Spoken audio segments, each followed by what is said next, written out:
आज ये श्रीमद् भागवत कथा का यज्ञ अपनी पूर्णता की तरफ बढ़ रहा है। अनंत कोटि ब्रह्मांड नायक श्री वाक्य विलास जीवन के जन्म कर्म और मृत्यु को संवारने वाले हैं।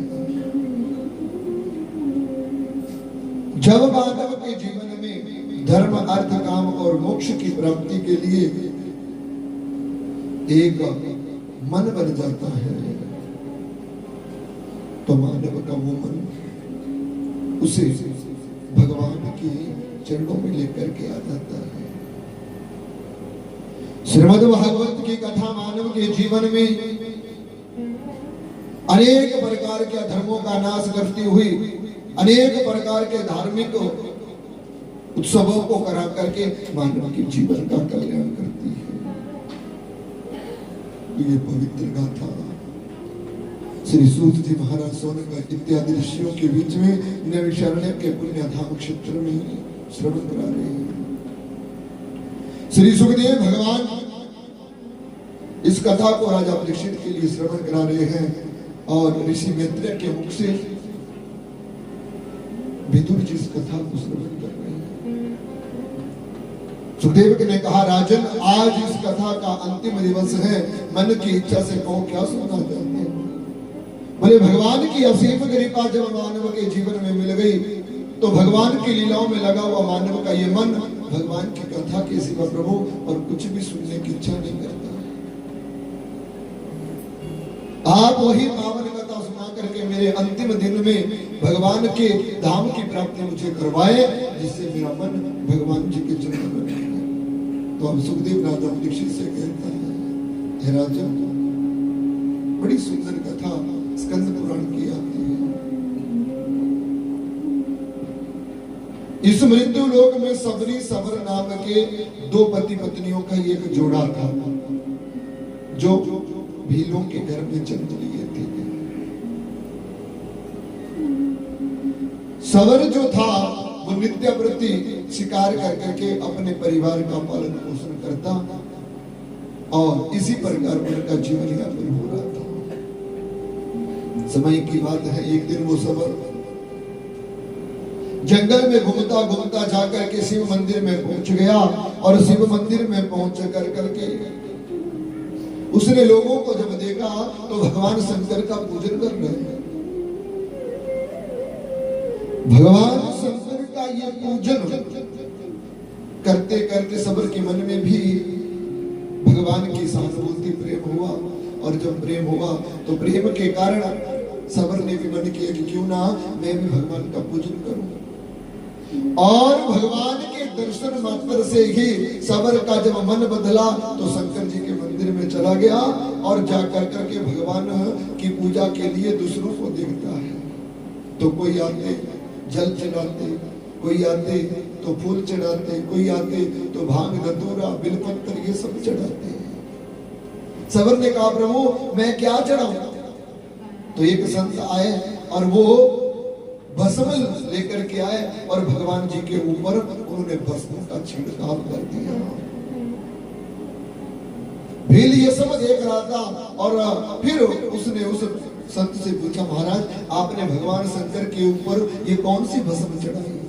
तो संत ने कहा, हे भक्त भगवान शंकर को शमशान की भस्म सबसे ज्यादा प्रिय है और इसे चढ़ाने से मानव जीवन के अंधकार दूर होते हैं, मानव को संतोष और भगवान शंकर की भक्ति मिलती है। अच्छा, भील ने मन में एक विचार कर लिया कि नित्य प्रति शमशान जाते और जले हुए मुद्दे की राख लेकर के भगवान शंकर के ऊपर चढ़ाने लगे। प्रेम करता हुआ वो सवर भील जब बहुत समय व्यतीत हो गया तो एक दिन की बात है कि शमशान घाट में गया और क्या पाया कि आज कोई भी प्राणी मृत्यु को प्राप्त नहीं हुआ है और किसी भी प्राणी की राख उसे नहीं मिली। सबर उदास हो गया, घर वापिस आया। आज भगवान शंकर का पूजन करने नहीं गया तो सबरी ने पूछा, स्वामी आज तुम उदास क्यों हो और तुम्हारा मन अशांत क्यों है। सबर ने पूरी बात बताई। बोले आज मैं अपने नियम को तोड़ कर करके बड़ा दुख महसूस कर रहा हूं। सबरी ने पूछा क्या हुआ? बोले मैं नित्यावृत्ति मरे हुए व्यक्ति के शरीर की राख लेकर के शंकर को चढ़ाता था, लेकिन आज तो कोई भी मरा हुआ व्यक्ति शमशान घाट में जलाने को नहीं लाया था, और जिसके कारण मैं राख लेकर के भगवान शंकर की पूजा नहीं कर सका। सबरी ने कहा स्वामी चिंता मत करो, अगर आपको इतना ही मन भगवान के पूजन का है तो हमारी तो कुटिया काक की है, मैं कुटिया के अंदर प्रवेश कर करके तुम कुटिया में आग लगा दो, मेरा अंतिम संस्कार हो जाएगा, और जो राख बनेगी उस राख से तुम भगवान शंकर का पूजन कर लो। सबर ने कहा देवी ये उचित है। अब सबरी कुटिया के अंदर गई, सबर ने उस कुटिया में आग लगा दी और सबरी जल करके भस्म हो जाती है। सबर ने अपने प्रभु को मनाने के लिए जब अपनी पत्नी का बलिदान देकर करके उस राख को लिया, बुटली में डाला, शंकर जी के मंदिर में गए तो ये ध्यान नहीं आया कि आज उसने अपनी पत्नी को मार डाला। प्रभु भक्ति और प्रभु का प्रेम। सबर गया और सबर जाकर के शंकर जी को भस्म चढ़ाता है, पूजन किया, और पूजन करने के बाद जब आया तो घर की कुटिया में पहुंचा, आंगन में पहुंच कर करके अपनी सबरी को आवाज देता है, सबरी कहाँ हो? भूल गया था वो कि मैंने सबरी को जला दिया है। लेकिन शंकर भगवान जी की असीम कृपा को देखो कि जैसे ही सबरी को बुलाया तो सबरी भी जैसे ही आवाज सुनती है तो भगवान शंकर ने कृपा करते हुए सबरी की भक्ति को देख करके मरी हुई सबरी को जिंदा कर दिया, और वो सबरी जी स्वामी कह करके उस कुटिया से बाहर निकली और अपने पति से मिलती। जैसे ही कुटिया से बाहर निकली तो सबर को याद आया कि मेरी पत्नी तो जल कर करके कुटिया के अंदर राख हो गई थी, और वही राख मैंने शंकर के ऊपर चढ़ाई, तो ये जीवित कैसे हो गई? सबर समझ गया ये और कुछ नहीं, ये भगवान की लीला, और इस लीला के कारण मेरा नियम भी नहीं टूटा और मेरी पत्नी का अंत भी नहीं हुआ, और मुझे शंकर जी ने दर्शन दे दिए हैं। सबर और सबरी उसी दिन से भगवान जी के मंदिर में तन्मय होकर के अपने जीवन को उद्धारित कर देते हैं। कथा का महत्व सिर्फ इतना ही है कि अगर मन प्रेम भगवान के चरणों में लग जाता है तो मानव के जीवन में कितना भी बड़ा दुख मृत्यु तक क्यों नहीं आ जाए, फिर भी भगवान उसे संभाले रहते हैं। नित्यावृत्ति भागवत की कथा बताती है कि आप अपने भगवान से प्रेम करो, लेकिन मानव जब अपनों का नहीं हो सका तो भगवान का कैसे हो सके? भगवान उसे अपनी तरफ बुलाता है और मानव दूसरी तरफ जाता है। मानव की ये पाप कर्म ही मानव को इस कलयुग में डुबो देते हैं, और जिसके कारण मानव का अंत होता है। मानव के जीवन में भागवत सुनने के बाद ज्यादा कुछ ना आए तो एक आध वस्तु तो ऐसी मानव के जीवन में आ जानी चाहिए जो निश्चित हो और निश्चल हो, कहीं भी उसका ठिकाना ना रहे।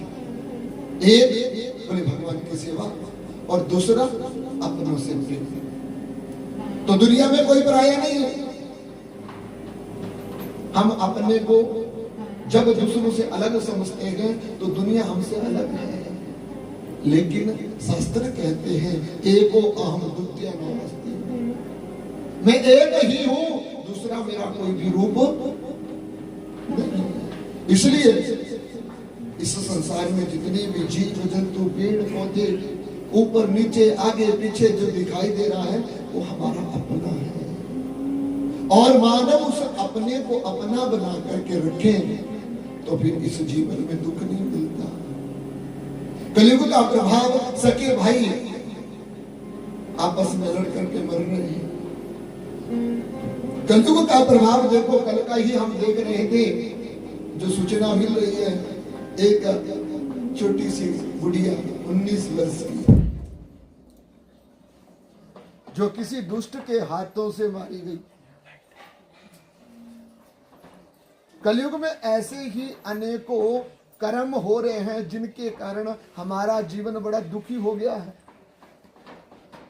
और इन जीवनों के रहते रहते इस प्रकार की क्रिया को अगर मानव करेगा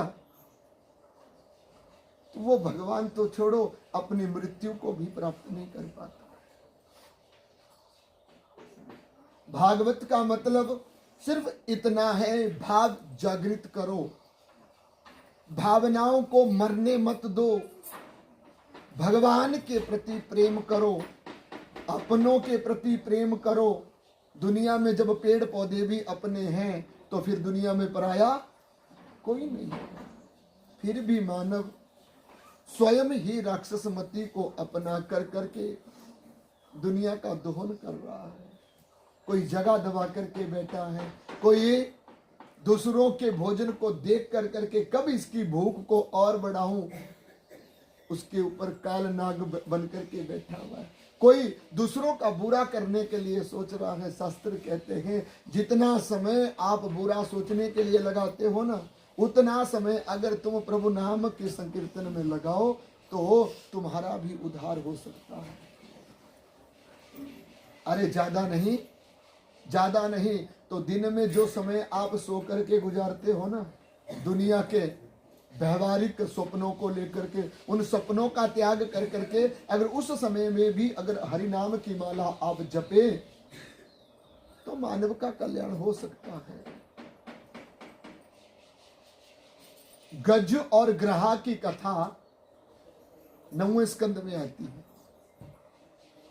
गज का मतलब एक हाथी, ग्रहा का मतलब एक मगरमच्छ।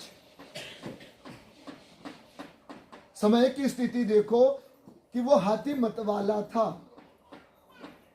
अपने मत वाले शरीर से वो दुनिया की परवाह नहीं करता था। एक दिन बड़ी सुंदरता के साथ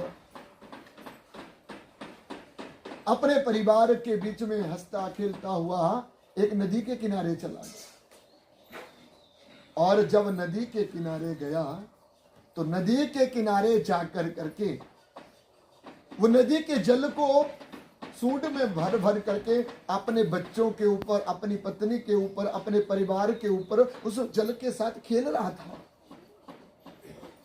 लेकिन मौत एक ऐसी वस्तु है, वो कब आ जाएगी किसी को पता नहीं होता। समय की बात, वो हाथी मतवाला बनकर करके जल में खेल रहा है। अचानक से एक मगरमच्छ उस जल की नदिया के बीच में आकर के हाथी को मारने की भावना लेकर के आया। जब हाथी को लेकर के वो आया तो हाथी तो अपने परिवार के साथ खेल रहा है। हाथी ने अपनी मृत्यु को नहीं देखा, और जिसके कारण मगरमच्छ ने हाथी का आगे का पांव पकड़ लिया। अब हाथी भी बलवान है और मगरमच्छ भी बलवान है।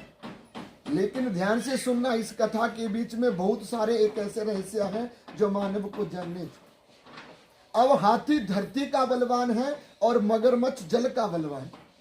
तो जैसे ही मगरमच्छ जल के बीच में गया उसका आधा बल खत्म हो गया, लेकिन मगरमच्छ जो जल के बीच में था वो जल के बीच में रह करके उस हाथी के पूर्ण बल को प्राप्त किया हुआ और बलवान हो जाता।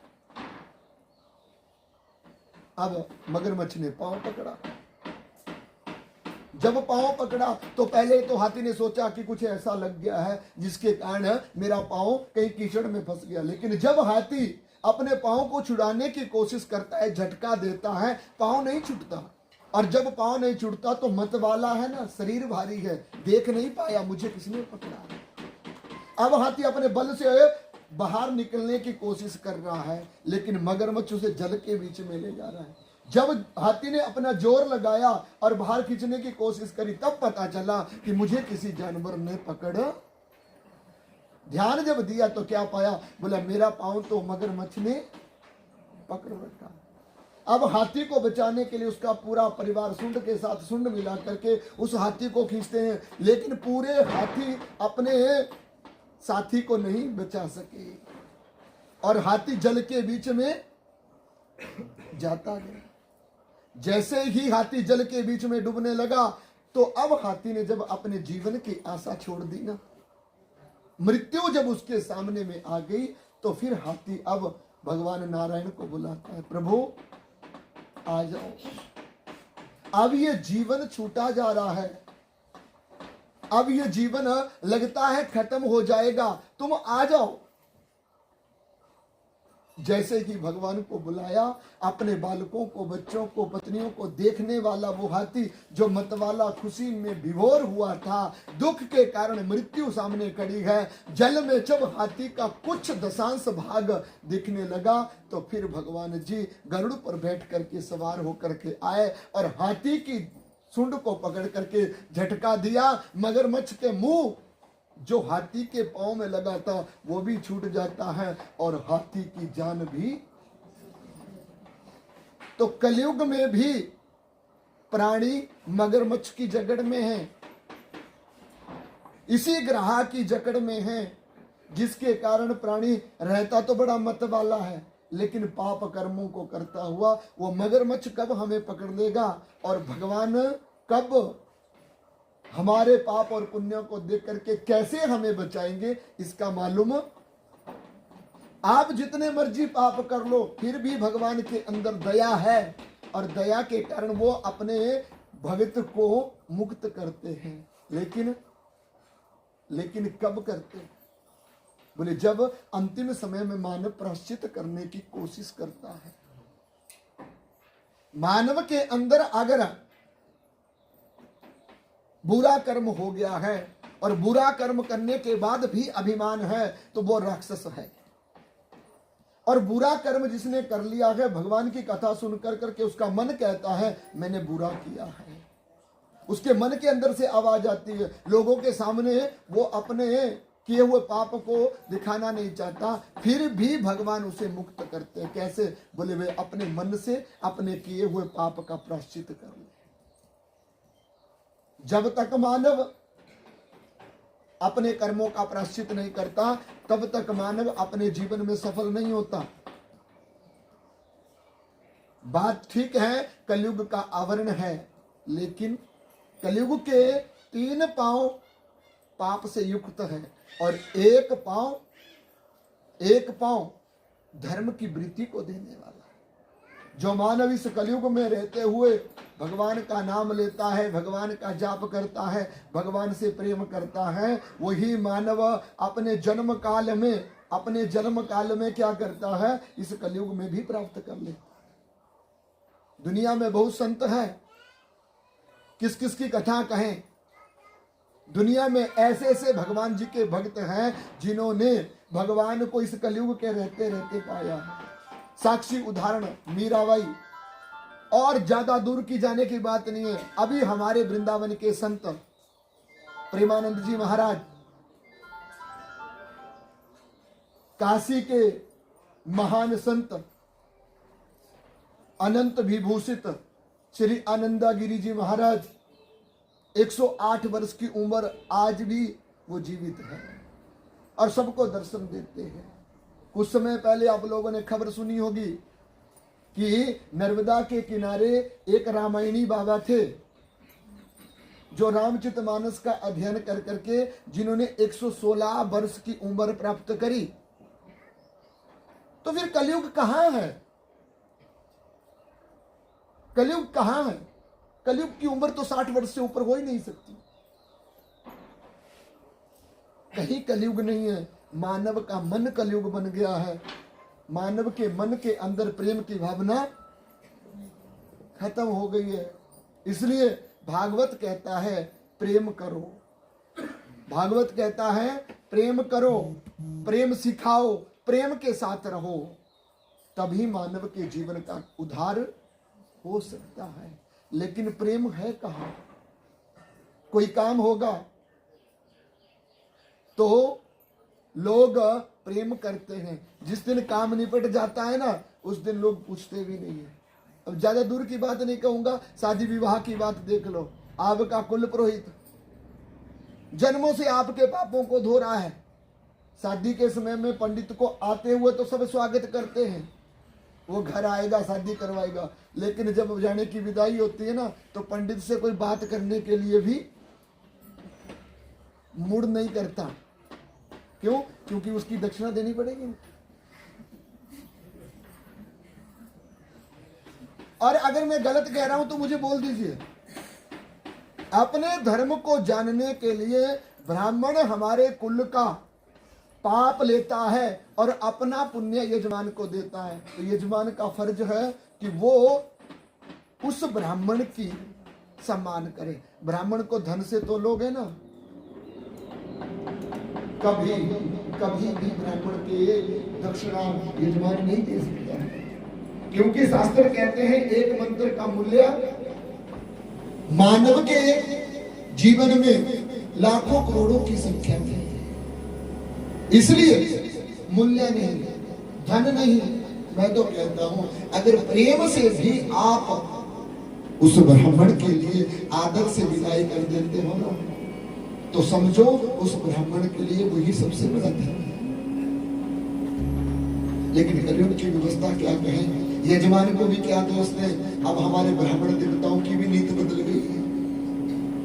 सब बराबरी का फैसला है, हम कह रहे हैं सबके लिए। क्योंकि जिस ब्राह्मण ने गायत्री को छोड़ दिया, शिखा रखनी छोड़ दी, मस्तक पे तिलक लगाना छोड़ दिया, वो ब्राह्मण कहलाने के लायक नहीं है। मानव के जीवन में आवरण बहुत बड़ा महत्व रखता है। इसलिए भागवत कहता है प्रेम करो, क्योंकि जो मानव प्रेम गली में आया है, प्रेम गली में आकर करके प्रियतम से मिला है, वो प्रेम की भाषा में नहीं रहा। अब बहुत लोगों के मन में संख्या होती है, भगवान जी 11 वर्ष के थे, सब सखियों के साथ रहते थे। अरे वो मूर्ख, भगवान के प्रेम को तू नहीं समझ सकेगा। भगवान जी 11 वर्ष के थे तो जो गोपियां थी सब 25 वर्ष के ऊपर थी। एक राधा रानी सबसे छोटी थी उनके बीच में। जब भगवान जी 11 वर्ष के हुए तो राधा रानी की उम्र 16 वर्ष थी। और वो गोपियां उन्हीं कन्हैया को मातृभाव से, भाई के भाव से, पति के भाव से, अनेक भाव जिनके जैसे थे उनको देखती थी।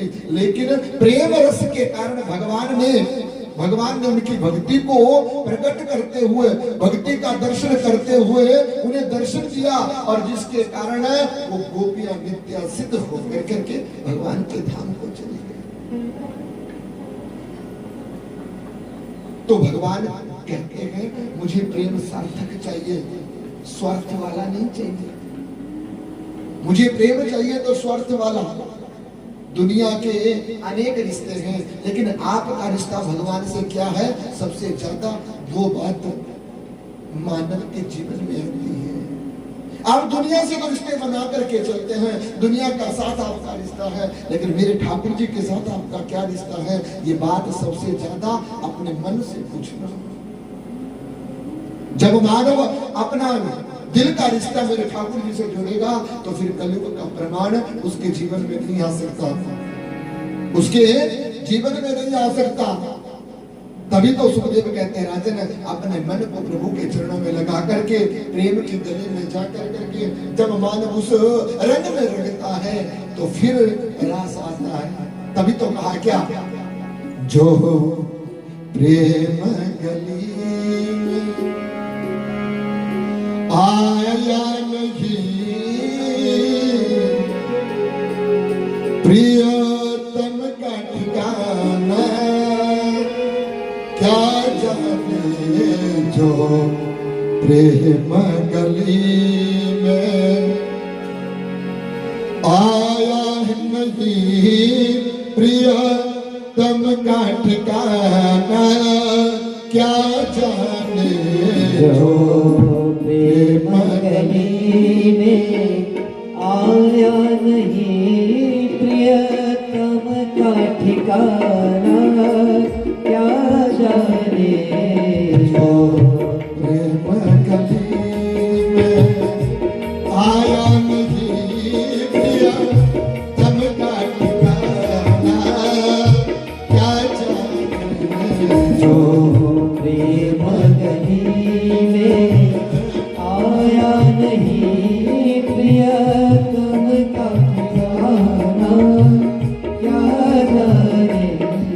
जिसने कभी प्रेम किया ही नहीं, जिसने कभी प्रेम किया ही नहीं, वो प्रेम निभाना क्या जाने।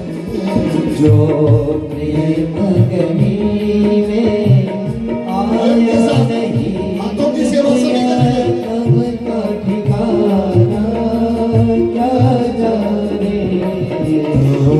प्रेम गली में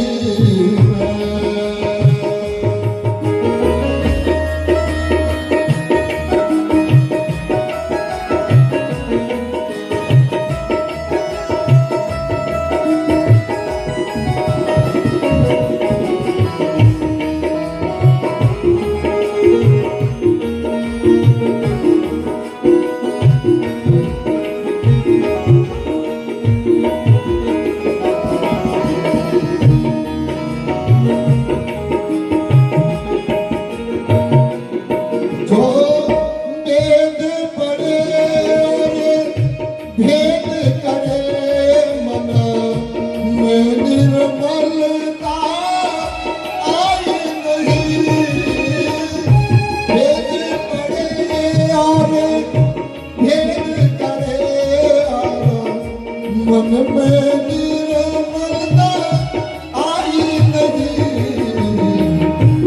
कोई कितना विचारे ज्ञान कहे, कोई कितना विचारे ज्ञान करे, भगवान को प्यारा क्या जाने।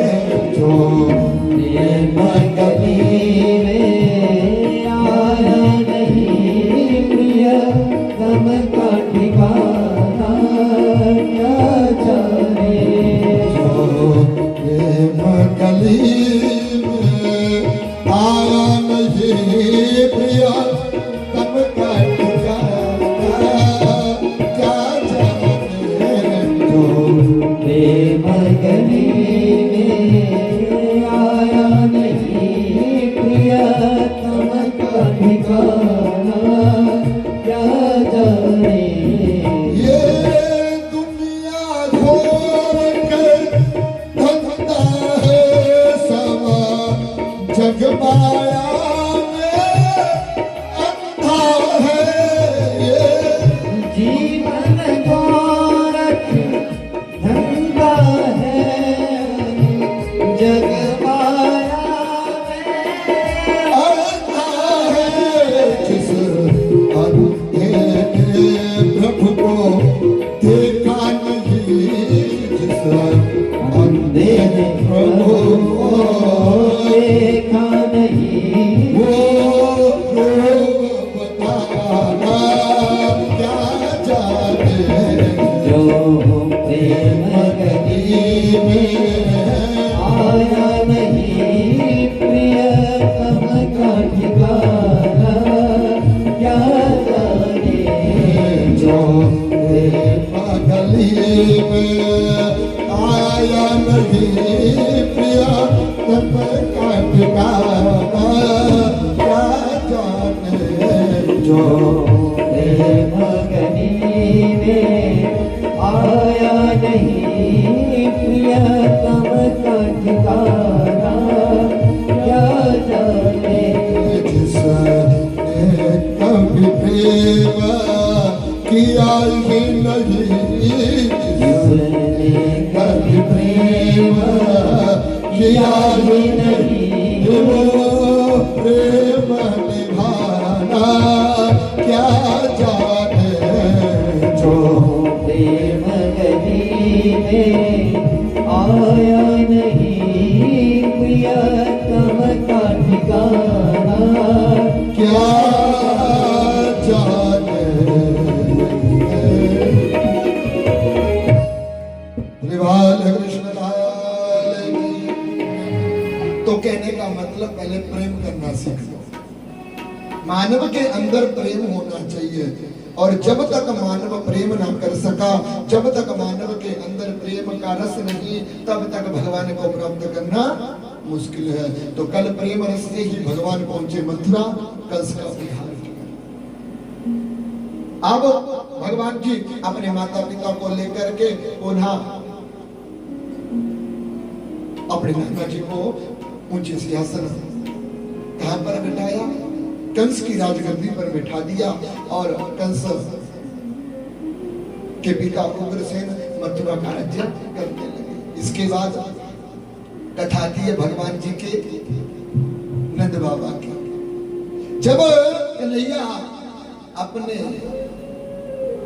मथुरा में रहने लगा तो एक दिन नंद बाबा ने कहा, कन्हैया सब काम पूरा हो गया, वापिस चल पड़ते हैं, वापिस चल पड़ते हैं। जैसे ये कहा तो नंद बाबा कहने लगे और नंद बाबा के कहते ही कन्हैया ने किया, बाबा मुझे क्षमा करना, मुझे क्षमा करना और मैं अब वापिस नहीं जा सकता, मैं वापिस नहीं जा सकता। जब ऐसा कहा तो नंद बाबा रोने लगे, अरे कन्हैया ये तुम क्या कहते हो, तुम ये क्या कह रहे हो। जब ऐसा कहा तो नंद बाबा को समझाया, बाबा मैं आऊंगा, तुम वस्त्र आभूषण पैसे लेकर के चले जाओ और मैं आऊंगा, और जिस दिन आऊंगा ना उस दिन सबके साथ मिलूंगा भी और सबके दुख को दूर भी करूंगा। अब ऐसा कहकर के नंद बाबा के मन को मनाया, और जब नंद बाबा के मन को मनाते हैं तो नंद बाबा गोपालकों के साथ वापिस गोकुल चले गए। यशोदा ने पूछा, मेरा कन्हैया नहीं आया। गोपियां तो जानती थी कि कन्हैया वापिस, लेकिन यशोदा माता के मन में इच्छा थी कि कान्हा वापिस आएगा, नहीं आया। प्राण अब तन में है लेकिन शरीर काम नहीं करता। यशोदा माता ने श्याम श्याम कन्हैया कन्हैया कह करके अपनी पूरी उम्र को गुजार दिया। एक दिन वासुदेव ने जो संकल्प किया था भगवान के जन्म के उपरांत 10,000 गौएं लेकर के अपने कुल पुरोहित करके जी के पास चले गए और भगवान जी को गुरु दक्षिणा प्राप्त कराना चाहते हैं। तो शास्त्र में लिखा है कि भगवान जी भी बिना गुरु के अधूरे हैं, तो मानव के जीवन में भी गुरु का परम महत्व है। जब तक मानव के जीवन में गुरु का आगाज नहीं होता, गुरु उनके जीवन में नहीं आता, गुरु मंत्र का उनके जीवन में स्मरण नहीं होता, तब तक मानव के जीवन का कल्याण होना बड़ा मुश्किल है। इसलिए अपने जीवन में अपना एक सिद्धांत है, गुरु का मतलब स्तंभ होना चाहिए। जब तक स्तंभ नहीं होगा तब तक मानव बिना रस्सी के भागता फिरता रहता है, और जब स्तंभ बन जाएगा तो रस्सी में बंद कर करके स्तंभ में बंधना पड़ेगा, मानव का कल्याण हो जाता है। तो गर्ग जी ने कहा कि मैं तो गुरु हूं ही, लेकिन मैं इनकी गुरु दक्षिणा प्राप्त नहीं कर सकता। क्यों? बोले ये सांदीपनि मुनि के आश्रम में जाए तो वहां पर जाकर के शिक्षा ग्रहण करें। जब ऐसा कहा तो अब भगवान श्री कृष्ण यज्ञोपवीत संस्कार के बाद सांदीपनि मुनि के आश्रम में गए, गुरु के पास शिक्षा ग्रहण करी। 64 दिनों में 64 कला पूर्ण विद्या सीख लेते। उसके बाद भगवान जी जब वापिस आने लगे तो गुरु दक्षिणा देना चाहते हैं, और कहा जाता है कि जब तक मानव के जीवन में गुरु दक्षिणा का समय ना आए तब तक मानव को गुरु दक्षिणा नहीं देनी चाहिए। गुरु मंत्र लो, गुरु कंठी लो, लेकिन गुरु दक्षिणा का समय होता है, उस समय में गुरु दक्षिणा दें। तो कान्हा ने भी पूछा कि गुरुवर हम विद्या सीख चुके हैं, वापिस जाना चाहते हैं, अब आप गुरु दक्षिणा बोले। गुरु ने कहा मुझे तो कुछ नहीं चाहिए, आप अपनी गुरु माता से पूछ लो। माता से पूछा तो कहा, बोले जो मेरे पेट में पैदा किया था उसे भी भगवान ले गया, और तुम बच्चों से लेकर के मैं क्या करूंगा। अगर तू इतना ही बड़ा देने वाला है, गुरु का सानिध्य तेरे अंदर है, तो अपने गुरु मंत्र से मेरे पुत्र को वापस लाना। जब गुरु माता ने ऐसा कहा तो तुम्हारे पुत्र को क्या हुआ, ये सारी बात जान करके समुद्र में शंखचूड़ नामक राक्षस का अंत किया, जहां से 5 जन्या शंख को लेकर करके भगवान ने शंख देवता की उत्पत्ति करी है। कहते हैं जिस जगह पर शंख ध्वनि होती है वहां पर राक्षस 100 कोस दूर भाग जाते हैं। तो भगवान जी ने उस शंख को लेकर के चले गए कहां पर, यमपुरी में। और यमपुरी में जब जाए तो वहां पर बालक को ढूंढने लगा। यमराज ने कहा महाराज यहाँ जीते जी तो कोई आता नहीं, यहाँ पर आत्मा आती है, अगर उस बालक की आत्मा आप चाहते हैं तो मैं वापस कर देता हूँ। भगवान ने आत्मा लेकर के पुनः उसके शरीर का निर्माण किया और गुरु दक्षिणा के रूप में गुरु माता का जो पुत्र था उसे वापिस दे करके पुनः अपने घर वापिस आ जाते। मथुरा में आए तो कंस का ससुर जरासंध, जिसकी दो पुत्रियां थी, अस्थि और प्राप्ति। इस बार तो मैं कथा में सबको बता रहा हूं, अगली बार अगर कहीं मिलन हुआ तो फिर सबकी चमड़ी उधेड़ दूंगा, ये ध्यान रख लेना। व्यासपीठ से कह रहा हूं, हर कथा के जो पात्र है वो ध्यान होने चाहिए, किसका पुत्र कौन था, किसकी पत्नी कौन थी। और मैं पूछूंगा, ऐसा नहीं है यहां नहीं आ सकूंगा, लेकिन कहीं और भी अगर आप लोग मुझे मिल गए ना और मुझे दिख गए तो मेरी नजरें बहुत खराब है और मैं बीच सभा में उठा दूंगा, हमारे भक्त लोग आए हैं और जवाब देना पड़ेगा। तो कंस की दो पत्नियां थी, अस्थि और प्राप्ति। तो उनका पिता जब उनके विधुआपन को देखा तो भगवान जी से युद्ध करने लगा। 17 बार युद्ध किया और 17 बार ही हार गया। 18वीं बार जब युद्ध करने के लिए आया तो काल हेवन नामक एक यक्ष को साथ लेकर के आया। भगवान उनके हाथों से मृत्यु को प्राप्त कर सकते थे, इसलिए भगवान जी ने सेना को, अपने माता पिता को, सबको द्वारिकापुरी में भेज दिया और फिर जरासंध के सामने युद्ध करने के लिए गया। लेकिन भगवान युद्ध करने से पहले ही उस रणभूमि को छोड़ करके भगवान का नाम पड़ गया, रणछोड़ भगवान। बोले रणछोड़ भगवान की। अब रणछोड़ भगवान जाकर के मुचुकुंद नाम का राजा था, उसकी आंखों की ज्योति से आग निकली, काल यवन को उसने भस्म कर दिया। भगवान ने उसी पर्वत से छलांग लगाई और जाकर के पहुंच गए द्वारिका। और द्वारिका में जाकर के द्वारिका का राजा मेरा कन्हैया को बनाया गया, नाम पड़ गया द्वारिकाधीश भगवान। बोले द्वारिकाधीश भगवान की। अब भगवान जी के 16,108 विवाहों का वर्णन भी है। 16,108 विवाह भगवान जी ने किए हैं। सबसे पहला प्रेम विवाह, जिसे राक्षस विधि भी कहते हैं, रुक्मिणी के साथ किया। तो भगवान जी के 16,108 विवाह हुए। सब स्त्रियों के 10-10 पुत्र थे। अब जब तक अगली कथा नहीं होती तब तक ये गणना रखनी है कि भगवान जी के कितनी संतानें। 16,108 रानियां और सबके 10 बालक।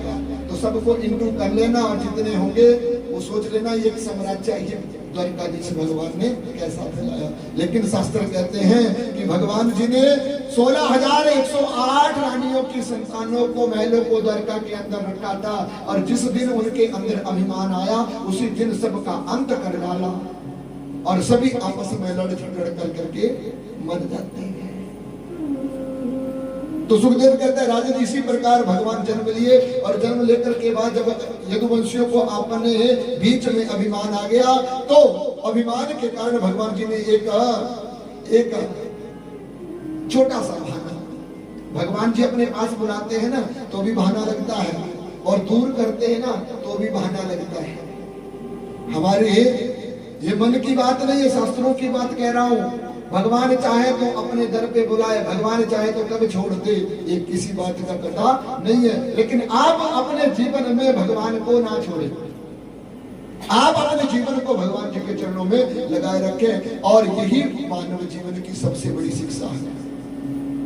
तो सुखदेव कहते इस प्रकार यदुवंशियों का जब अंत समय आया तो भगवान जी ने क्या किया, बोले पीपल के पेड़ के नीचे बैठ गए और अपना दाहिने टांग के ऊपर वावा पांव रख दिया, जिसके बीच तले में चक्कर का निशान था। शिकारी आया, हिरण की आंख समझ करके बाण मार दिया और भगवान ने बाण लगते ही अपने शरीर का अंत कर दिया और भगवान अपने लोक को चले जाते हैं। तो इस प्रकार से सुखदेव कहते हैं राजन, बड़ी कथाओं का भागवत के अंदर आसार है। ज्यादा कहना और ज्यादा सुनना भी कलयुग में अच्छा, ज्यादा ज्ञानवान बन जाओगे तो फिर तुम लोग भागवत कराने की इच्छा नहीं रखोगे। अगर ज्यादा ज्ञान आ गया ना तो फिर भागवत कराने की इच्छा नहीं रखोगे। फिर हम जैसे लोगों का नंबर कैसे आएगा कथा सुनाने का। इसलिए भगवान जी की अनंत कोटि कथाएं हैं जो मानव का कल्याण करती है। सुदामा का चरित्र उठा लो, पुंडरीक का चित्र उठा लो, कोई भी चरित्र उठा लो, भगवान जी की हर कथा मानव को प्रेम का रस दिखाती है। इसलिए मानव के जीवन में ज्यादा कुछ ना कहते हुए सुखदेव कहते हैं राजन, एक चीज को याद रखना, दुनिया के साथी छूट जाएंगे लेकिन अगर मेरा श्याम साथी होगा तो वो हाथ छोड़ता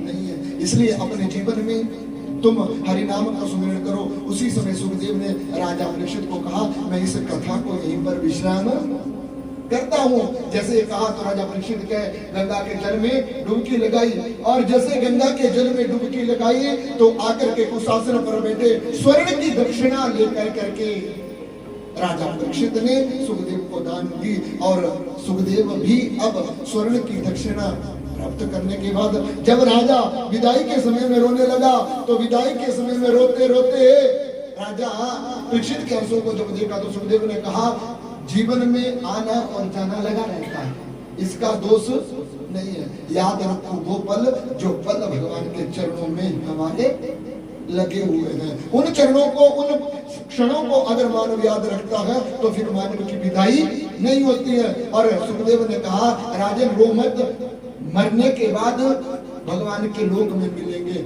जब ऐसा कहा तो अब सुखदेव ने अपनी पोती को बगल के नीचे लिया, दोनों का परस्पर मिलन हुआ। राजा परीक्षित ने प्रणाम किया और सुखदेव भगवान उत्तर दिशा की तरफ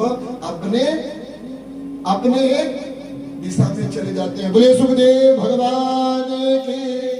तो राजा परीक्षित कहता है कि भगवान के द्वारा किया हुआ सुखदेव का दर्शन कर करके मैं कृतार्थ हो गया। अब मुझे मौत आ जाए तो मुझे कोई डर नहीं। अपने दाहिने पांव के एड़ी को अपनी नाभि में दबाया, 6 चक्रों का भेदन किया, अपनी आत्मा को पहले ही परमात्मा के पास ले जाते हैं। तक्षक आया, और तक्षक जब आया तो तक्षक आकर कर करके बीच में कश्यप नाम का एक ब्राह्मण मिला। उसने विष हरने का मंत्र जाना था, लेकिन तक्षक ने उसे रास्ते से ही वापस कर दिया। जब रास्ते से वापस किया तो महाराज बड़ी कृपा, देखो क्या हुआ। तक्षक आया और राजा परीक्षित के शरीर को डंक मारता है और राजा परीक्षित का शरीर राख का ढेर हो जाता है। जैसे राख का ढेर हुआ तो शरीर जब खत्म हुआ तो राजा परीक्षित को पीड़ा नहीं हुई, क्योंकि वो पहले ही आत्मा परमात्मा के साथ मिल कर गई थी। तो सूर्य कहते स्वर्ण का दृश्यों, इसके बाद जन्मेजय ने अपने पिता का अंतिम संस्कार कराया। सर्पों के प्रति दोष हो गया, और जब दोष हुआ तो यज्ञ करना प्रारंभ कर दिया, सर्पों को मारना निश्चय कर दिया। लेकिन अंतिम समय में जब तक्षक आकर के उस यज्ञ में नहीं पहुंचा तो स्वयं वेदव्यास जी आकर करके जन्मेजय को शिक्षा देते हैं, पुत्र जीवन में जन्म, जीवन में मरण, जीवन में सुख और मानव के जीवन का दुख कर्मों का है। जो जैसा कर्म कर करके आया है उसको वैसा ही फल मिलेगा, उसे कोई नहीं बदल सकता। इसलिए तुम्हारे पिता की आयु इतनी ही थी, इस बात को जान करके सर्पों से द्वेष लेना बंद कर दे। और इस यज्ञ को बंद करने के बाद तो अपने परम पिता परमात्मा को और अपनी मौत को याद कर, जिससे तेरा कल्याण। एक जब कहा तो जन्मेजय ने यज्ञ बंद किया, और इस प्रकार ये श्रीमद् भागवत की कथा सूत जी कहते हैं स्वर्गादि ऋषियों पूर्णता को प्राप्त करती है। तो सूत जी कहते हैं स्वर्गादि ऋषियों जैसे निमग्ना नाम यथा गंगा, देवा नाम अच्युतो यथा, वैष्णव नाम यथा शंभो, पुराण इदम तथा। जैसे हर नदियों में गंगा सबसे पवित्र है, सब देवताओं में भगवान श्री विष्णु पालन करने वाले हैं। और हर वैष्णव देवताओं में भगवान शंकर जैसे सबसे प्रमुख है, वैसे ही 18 पुराणों में श्रीमद् भागवत की कथा 18वां जो पुराण है श्रीमद् भागवत सबसे प्रधान ग्रंथ है। जो मानव इस ग्रंथ को सुन लेता, जो मानव इस ग्रंथ को अपने जीवन में उतार लेता, फिर उस मानव के जीवन का कल्याण हो जाता है और वो मानव अपने जीवन का कल्याण प्राप्त करता, वो मोक्ष की प्राप्ति कर लेता है। तो राजा परीक्षित ने सुखदेव के मुख से कथा सुन करके अपने जीवन को मोक्ष प्राप्त कराया। और इसी के साथ आज ये शिव मंदिर की श्रीमद् भागवत की कथा सब परीक्षित स्वरूप बैठे हुए भक्तवृंद, सबसे पहले कमेटी वालों को मेरा व्यासपीठ से आग्रह, हमारे आचार्य जी के साथ यज्ञ मंडप के पास पहुंचे और भागवत का सबसे बड़ा देवता है अग्नि, और उससे अग्नि को जो सब देवताओं को तृप्त कराती है उसका नाम है पूर्णाहुति। तो पूर्णाहुति के लिए सभी लोग हम यज्ञ में जाकर करके हम इनका करा दिए, पूर्णाहुति का कार्य करें और करते ही फिर इस भागवत को पूर्णता की ओर बढ़ाएं। ध्यान रखें जो लोग कमेटी के हैं, जो लोग कमेटी के हैं वही सिर्फ पंडाल के बीच में खड़े होंगे, सब पत्निक और यज्ञ भूमि में जाए। ऐसा मत समझना कि स्वामी जी सबको क्यों नहीं उठा रहे हैं, सब लोग आप शिव के साथ जुड़े और यज्ञ शिव का है तो कुछ लोग वहां पर जाकर के जितनी जगह है उस जगह पर खड़े होकर के पूर्णाहुति का कार्य करें और साथ में हम भजन सत्संग का आनंद लेते हुए अपने जीवन का कल्याण करेंगे। और क्या कहेंगे,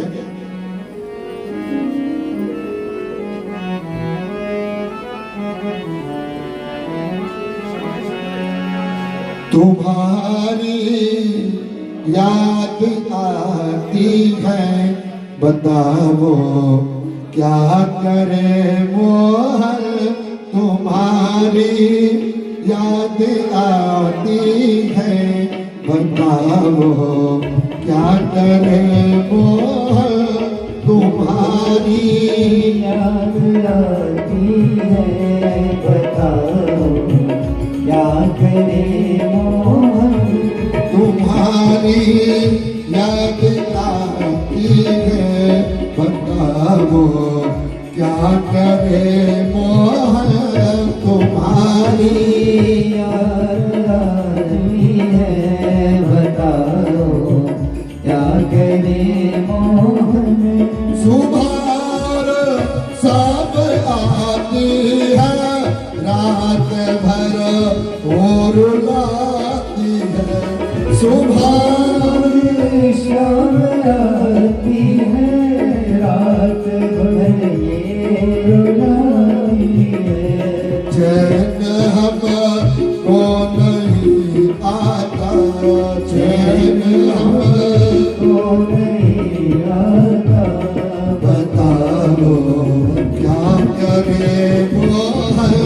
तुम्हारी याद आती है, बताओ क्या करे मोहन। तुम्हारी याद आती है, बताओ क्या करे मोहन। तुम्हारी याद आती है, बताओ क्या करे मोहन। हरि बोल।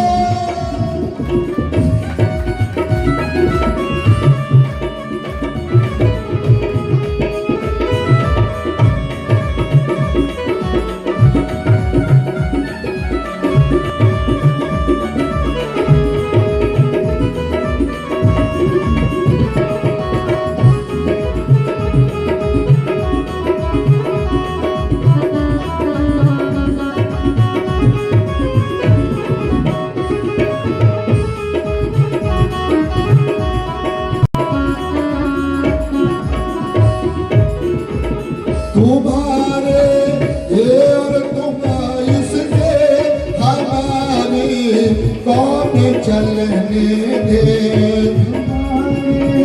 ये और तुम इसके हमारी कौन चलने दे।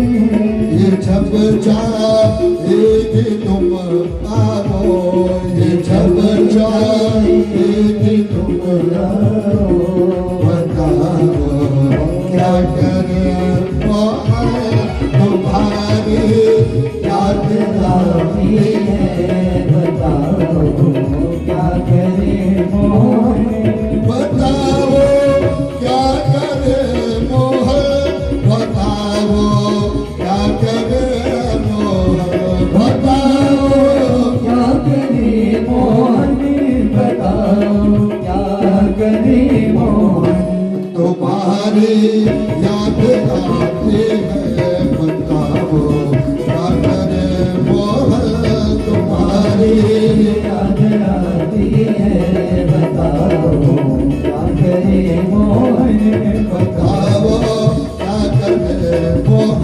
बताओ क्या करे मोहे बताओ क्या करे मोहे।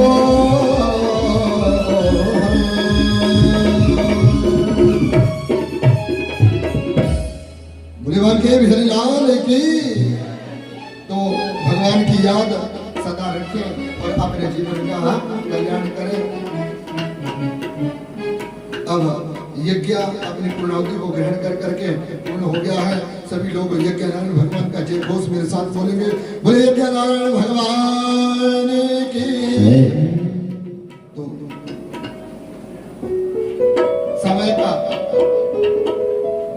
ध्यान रखते हुए एक आप सब लोगों से अंतिम बार प्रार्थना।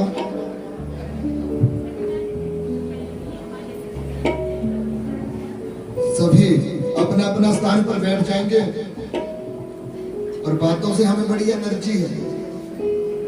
हम अपनी ही सुनाते हैं, दूसरों की नहीं सुन सकते, इसलिए बोलना नहीं है, इसलिए बोलना नहीं है। तो अंतिम शब्दों में मैं सब लोगों को विदाई लेते हुए कहूंगा कि जब भी भगवान के चरणों में, जब भी भगवान जी के चरणों में मौका मिले तो भगवान जी को याद करना, भगवान जी की सेवा करना मानव का पहला धर्म है। और जो मानव भगवान के चरणों में रहकर के भगवान जी की सेवा करता है वही मानव अपने जीवन को कल्याणित कर लेता है। इसलिए भगवान के दरबार पर रह करके भगवान की याद करना ही सबसे बड़ा भाव है। और भगवान की याद जो नहीं करता, भगवान के प्रति जिसका मन नहीं है, भगवान को सुनने के बाद भी जो भूल जाता है, वो मन अपने जीवन में मोक्ष प्राप्त नहीं कर सकता। इसलिए अपने मन को स्थिर करो, अपने मन में भगवान जी को प्रेम करो और प्रेम करने के बाद ये भागवत भगवान की गाथा आपके जीवन का उद्धार करेगी। व्यासपीठ से या हमारे साथ आए हुए नन्हे मुन्ने जो बच्चे हैं, इनसे अगर किसी प्रकार की इन 7 दिनों में कोई गलतियां सलतियां हो गई हो ना तो संभाव करना। और भगवान शंकर जी से भी मैं प्रार्थना करता हूँ, प्रभु तेरे दरबार में आकर के अगर किसी प्रकार का द्वेष हमसे हुआ हो तो उसके लिए आप क्षमा करें। और आप सब लोगों के लिए आदेश करूंगा, क्या बोले, प्रभु से प्रेम करें, क्योंकि लगन जब भगवान जी से लग गई हो तो फिर उसे तोड़ना नहीं चाहिए। इसलिए क्या कहेंगे, लगन तुमसे लगा बैठे जो होगा देखा जाए।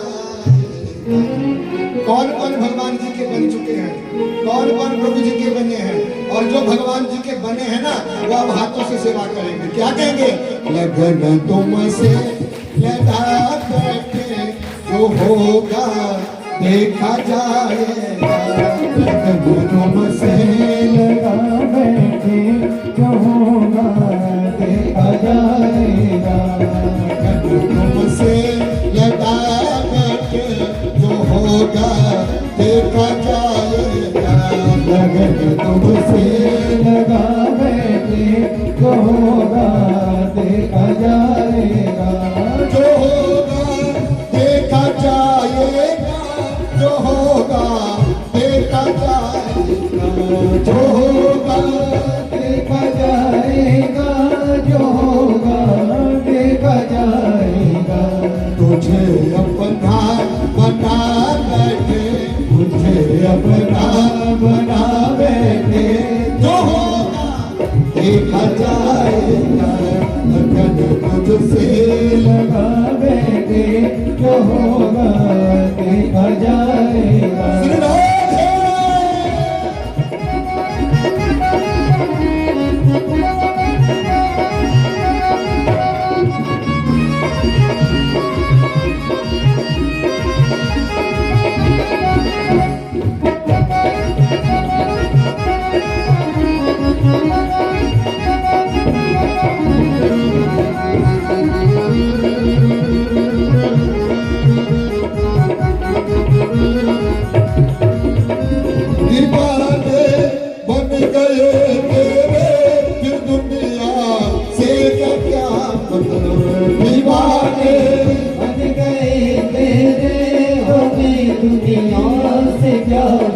अब ये सब दिल झुका बैठे, ये सब दिल झुका बैठे जो होगा देखा जाएगा, लगन तुझसे लगा बैठे जो होगा देखा जाएगा।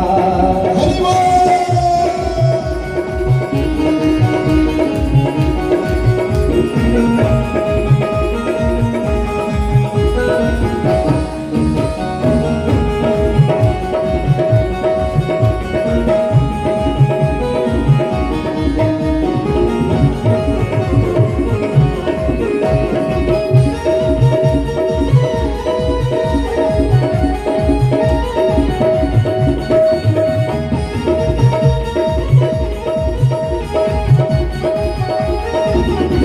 कभी दुनिया से डरते थे कि चुप चुप याद करते थे, कभी दुनिया से डरते थे कि छुप छुप याद करते थे।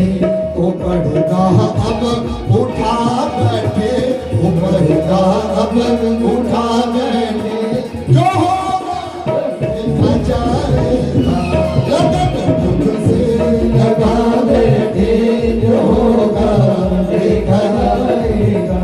जो होगा देखा जाएगा, जो होगा देखा जाएगा, जो होगा देखा जाएगा, जो होगा देखा जाएगा। लगन तुझसे, लगन तुझसे, लगन तुझसे लगा बैठे, जो होगा देखा जाएगा, लगन तुझसे लगा बैठे, जो होगा देखा जाएगा। हरि बोल।